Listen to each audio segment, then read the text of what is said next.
Well, good afternoon, everyone. It's a little intimidating to be here to look out and see all of you amazing people, but I'll do my best. As you just heard, I came to Glendale in 2015. It really hasn't been very long. I didn't know a single one of you when I arrived. So in, 8 years, I've been able to get to know so many people and build roots in a city that I love and that I want to make my forever home. So it's been a real privilege, a real honor, just such an exciting life experience that I never meant to have or never expected to have. And I want to thank you all for it. So before I begin, let me first give a shout out to Judy, Angie Ray, and all of the folks at the Chamber who put on today's event, and all of the sponsors as well. You always do a Class A job year after year, so let's give them a hand.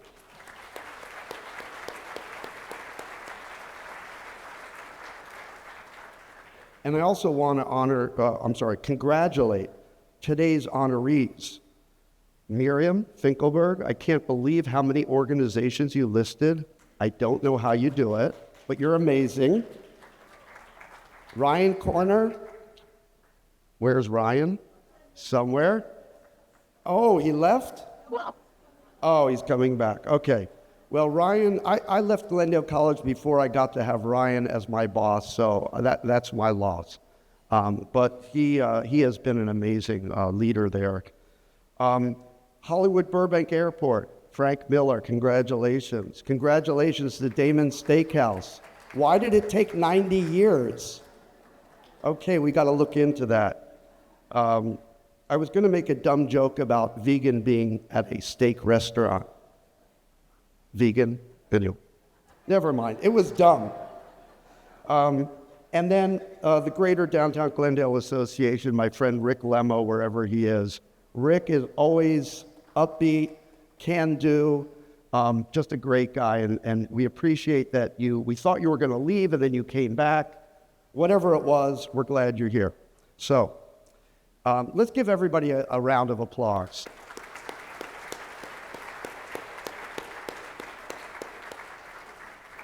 Finally, to my colleagues, the other electeds here, and the rest of you in the audience that actively participate in the civic life of Glendale.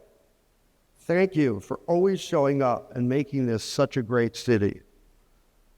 At a time when many people don't bother to even vote, the most basic responsibility of democracy, it bears repeating that you are what make this community so special.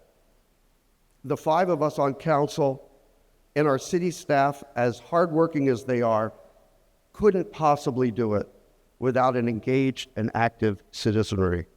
So let's give ourselves the biggest round of applause.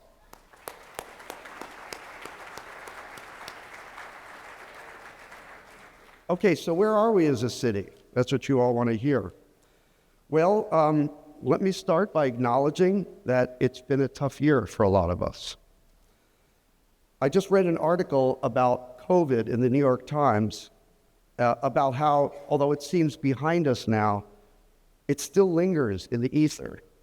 It still is infecting the public mood, our mental health, and especially trust in government and other institutions. It's safe to say that the disruptions of COVID, the loss of life, the sense that government can't keep us safe and secure, these are big contributors to the conflicts we've seen this past year, especially the attacks on our amazing public school system.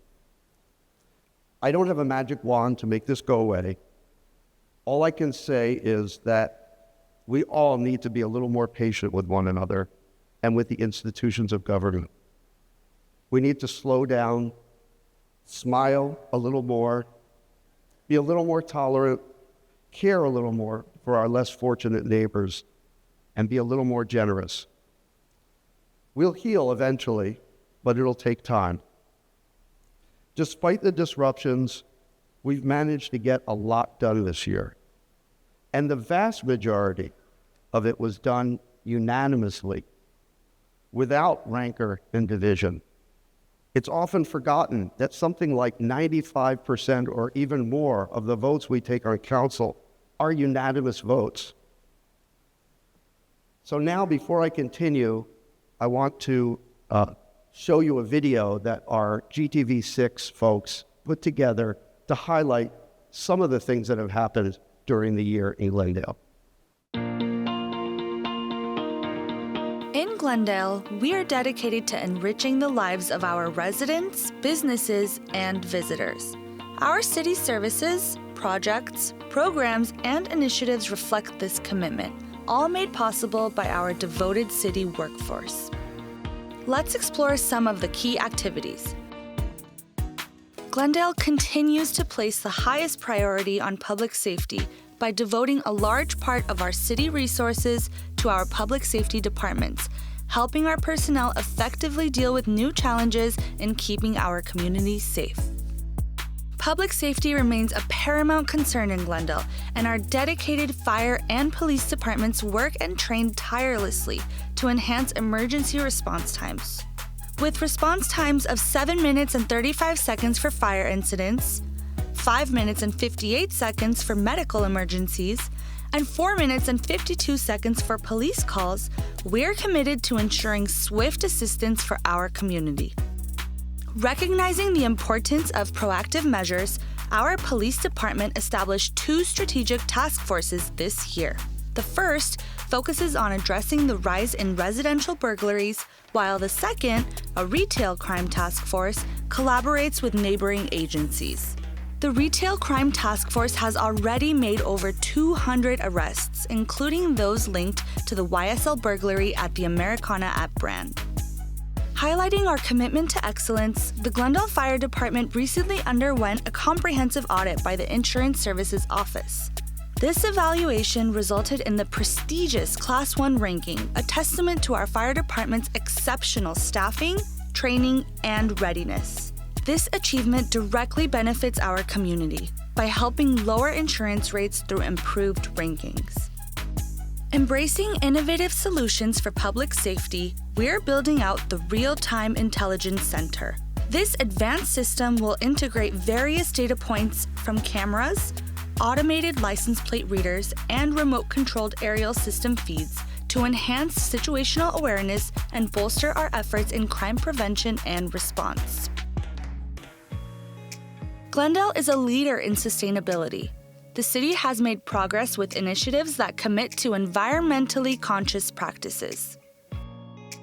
Our Climate Action and Adaptation Plan, developed through extensive engagement with over 500 residents, businesses, and community groups, serves as a comprehensive roadmap towards enhancing air quality, increasing resilience to extreme weather, and reducing greenhouse gas emissions. Thanks to collaborative efforts, we've crafted a set of draft strategies and measures that are now open for further public input. As part of our environmental endeavors, significant efforts have been made in expanding our tree canopy coverage. Over 1,000 trees have been planted in this past year alone, especially targeting areas like South Glendale, where space is limited and the urban heat island effect is more pronounced. We're making meaningful progress in enhancing our green infrastructure. Responding to the growing demand for electric vehicles, we're actively increasing our charging infrastructure. We've installed new chargers at key locations and have a total of 78 up and running. In line with our commitment to sustainability, we're embarking on a journey towards zero-emissions transportation. Our resolution to transition the bus fleet away from gas-powered vehicles sets us on a path to achieve this ambitious goal by 2035, contributing significantly to reducing urban pollution. Introducing electric bikes for our downtown policing unit officers underscores our commitment to sustainable mobility solutions. These e-bikes not only offer environmental benefits, but also contribute to cost savings, improve mobility, and enhance community engagement. Glendale thrives on the diversity and vitality of our local businesses, which infuse our neighborhoods with distinct charm and economic strength. In line with our commitment supporting local businesses, we proudly launched the Let's Grow Glendale Small Business Summit. This initiative offers a platform for businesses to access invaluable insights, resources, and expert-led discussions, advancing our mission of nurturing growth and prosperity in the business community. Glendale's recognition as a finalist in the Most Business-Friendly City category by the Los Angeles County Economic Development Corporation showcases our commitment to streamlining processes and offering support to the local business community. Road safety is a shared responsibility. Glendale is working with residents, businesses, and community organizers to promote safe driving, walking, and cycling. As a colorful addition to our streets, 6 creative crosswalks were recently installed, not only enhancing safety with their bright colors, but also fostering a sense of community through their beautiful designs.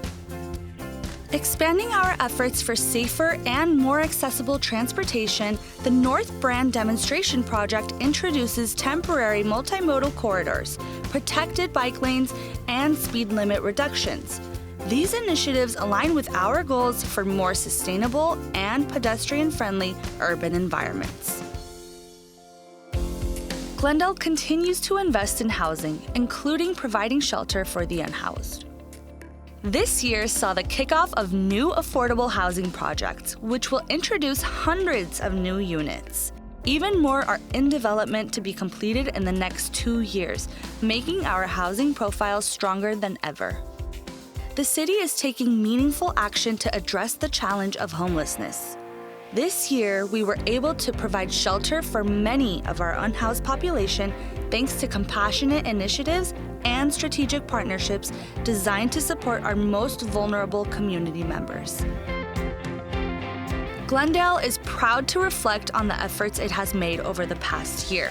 As the city celebrates these accomplishments, it looks forward to building a city where residents can thrive in a safe, sustainable, and vibrant community. Together, we will continue to pave the way for a brighter, more resilient future for our Jewel City.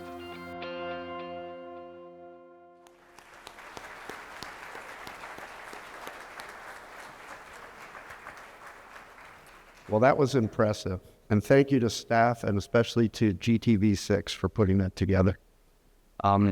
It covers a lot, but I have a little bit more that I want to say. And I'm going to start with housing, because we've made a lot of progress this year with housing and development in general.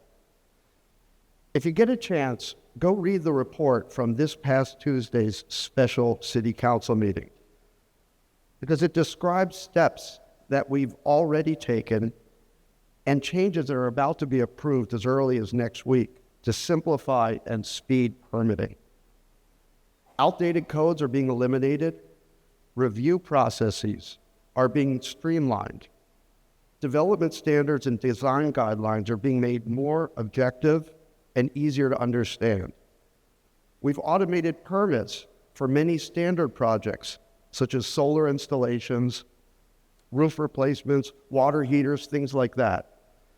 Now, you can expect automatic instant approval for many things that used to involve a many months-long process. There's a lot more in the pipeline, not just code changes, but improvements to our newly launched EnerGov system and organizational changes to speed decisions and make the whole process friendlier. We need more housing, and we need people to be able to adapt their current homes to changing life circumstances. We know we've sometimes been our own worst enemy in getting the ball moving on needed projects, but no more. We've also continued to make progress with affordable housing. The Citrus Crossing and Harrower Village projects on Broadway have almost 170 units, affordable units for seniors, and it will open its doors this summer. Another 405 or so units will be coming online, both for seniors and for families, in the next couple of years via two other projects, which we call Pioneer and Piedmont. No city that I know of is building more affordable housing per capita than Glendale. And I want to thank my colleagues for making this happen. And we're seeing a surge of interest in ADUs. 785 ADUs have been permitted in the past 3 years. That's huge. And a big chunk of them just this past year. Even with all of this, we know a lot more needs to be done. The state is pressing us, and regional housing targets are no longer just recommendations. They increasingly have teeth behind them. But even if we didn't, we'd need to do this anyway. Housing costs are so high because there's simply not enough supply relative to the demand. As an economist, I can tell you, in this case, supply and demand really does work. You heard about street safety before. We've made a lot of progress with street safety, although here I want to admit it's less than I would have liked. You just heard about the demonstration project that we're doing on North Brand above Glen Oaks, which will narrow the roadway and make room for more pedestrian and bike amenities. We recently approved a more significant and permanent reconfiguration of La Crescenta Avenue, which will address the speeding and high rate of collisions there and will also free up space for protected bike lanes. And we're looking at doing something similar on Glen Oaks, from Geneva straight through to Central, to link up with the eventual reconfiguration from Central all the way into Burbank to support the upcoming bus rapid transit system. And a special thanks to Councilmember Najarian for spearheading this on the Metro board. Let's give him an applause.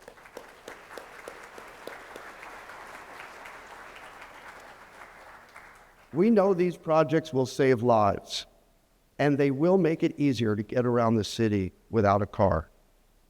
Will they slow traffic? Maybe a little. But unless our engineering studies are totally off, the impacts will be barely noticeable. In any case, I believe that trading a few minutes of commute time to spare a family the death of a loved one is well worth it. And I think most of the community agrees with that. We've made big strides in the area of sustainability, which is one of my personal passions. We're well on our way to removing the old dirty gas units at Grayson and are replacing them with a large battery storage system and 3 small, more flexible gas engines, which will be used mainly for reserves and the occasional summer afternoon demand spike. We've also approved 6 large solar projects on city property. And we've begun the process, although it's still in the early stage, of installing engines at Shoal Canyon to convert landfill gas into energy for the grid. Earlier this year, we submitted a 5-year plan to the California State Energy Commission outlining our roadmap to achieve 100% clean energy by 2035, 10 years ahead of the state's mandated schedule. Thank you. It's an aggressive goal for sure, but I think we can do it, and I think we'll be better for it. We've made moves to address our addiction to toxic plastics by banning the worst of the worst, polystyrene. At this point, we're in the education and outreach phase, and hopefully, by the time we get to enforcement, most food vendors will have already made the shift to less harmless alternatives. We also passed a ban on gas leaf blowers. Like the polystyrene ban, we're focused on education, connecting landscapers with programs to help defray the cost of purchasing electric alternatives and backup batteries. Enforcement will begin in September and will focus on property owners who hire gardeners rather than the gardeners themselves. In the meantime, we've electrified all the handheld landscaping equipment used by our parks and public works teams. Just 2 days ago, and you may have seen the news about this, we were named the largest municipal green zone in the entire United States.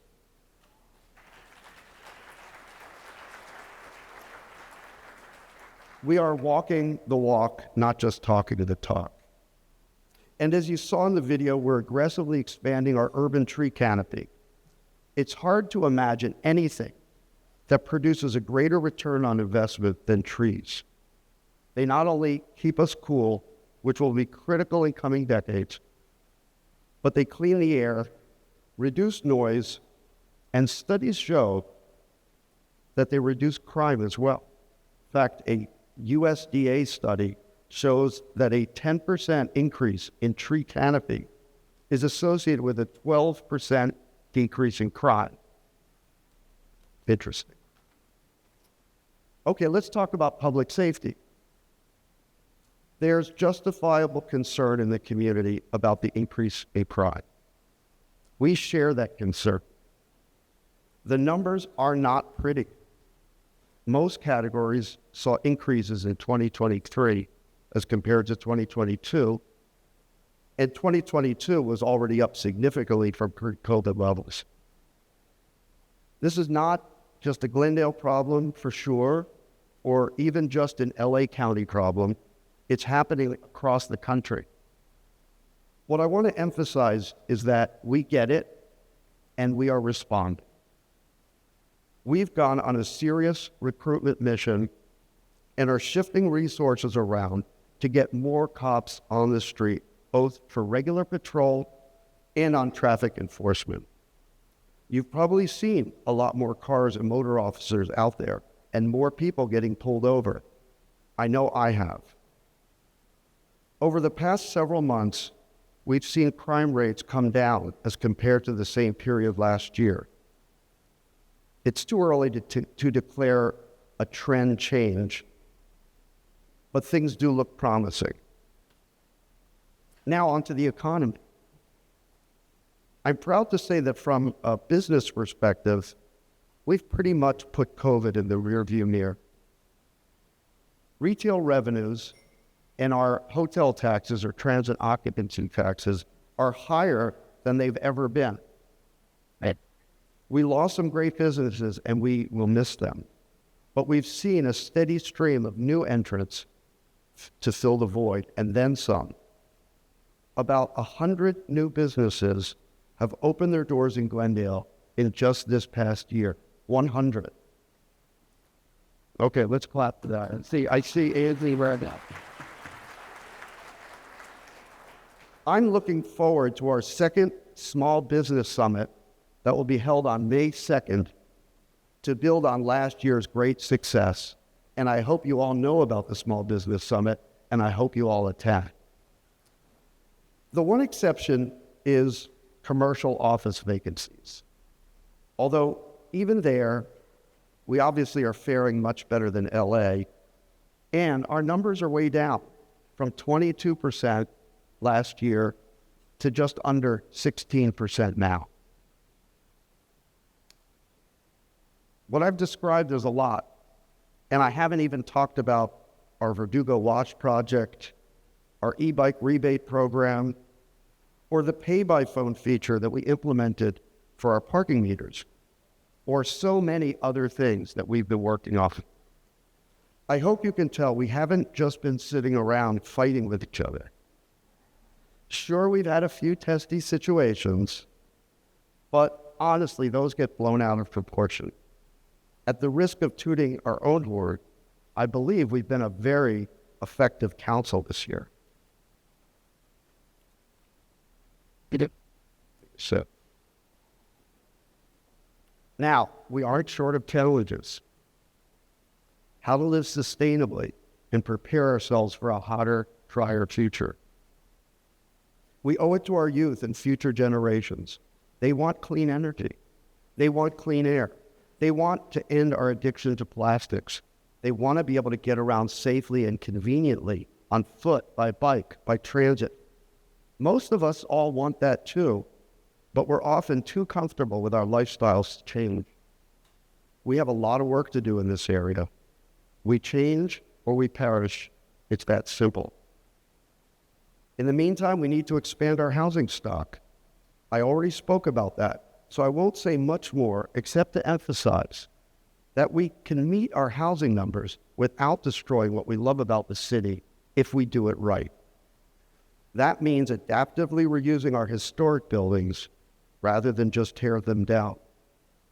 That means being creative in how we evolve our codes to encourage a mix of housing styles, including neighborhood scale or so-called missing middle housing. We can't let developers produce to the lowest common denominator, nor can we insist that Glendale stay frozen in time. We need balance. We also need to keep people safe today, perhaps the single most important and basic function of government. You heard a lot about what our police department is doing. You haven't heard much about fire, partly because things just keep humming over there.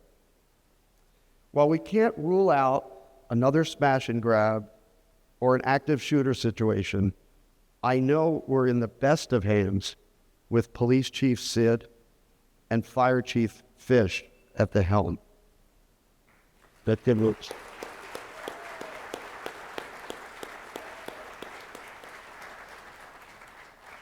Our job on council is pretty simple. We just need to keep supporting them so they can continue to do their jobs. I mentioned road safety before, and you heard about it in the video. Road safety is a serious problem, and things are not really getting better. I'm convinced that the only long-term solution is to re-engineer our roads. Traffic enforcement certainly helps, but we'll never be able to hire enough people to stop bad driving behavior.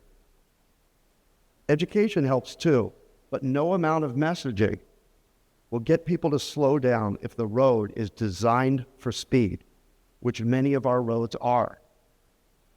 The real fix has to come from narrowing lane widths, adding features like chokers, curb extensions, speed humps, and visual barriers to make roads feel tighter, and even removing superfluous lanes where we can.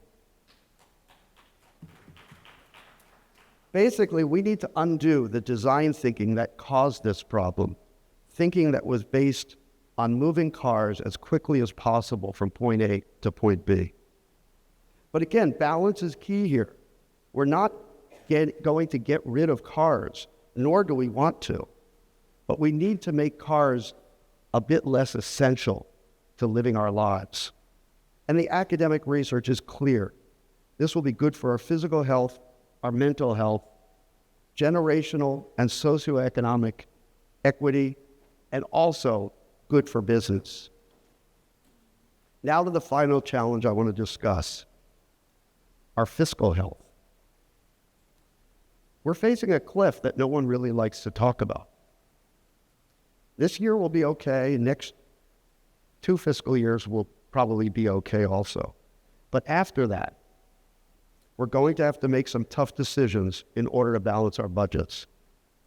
Fundamentally, it's about our pension obligations hitting a critical threshold before they peak and start to decline in the mid-2030s. There's nothing new about this, but we've been able to stave off the crunch because of all the COVID relief money we received starting in 2020.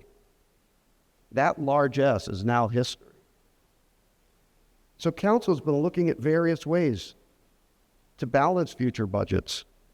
A few of the strategies are relatively painless, like drawing down on the 115 trust fund that we set aside just for this purpose, and thank you to prior councils for having the wisdom to do that. Or by selling or more likely leasing out some of our city-owned parking lots for housing development. We can also draw down on some of our general fund reserves, which thankfully are at very healthy levels, again, thanks to previous councils. But these strategies are one-offs.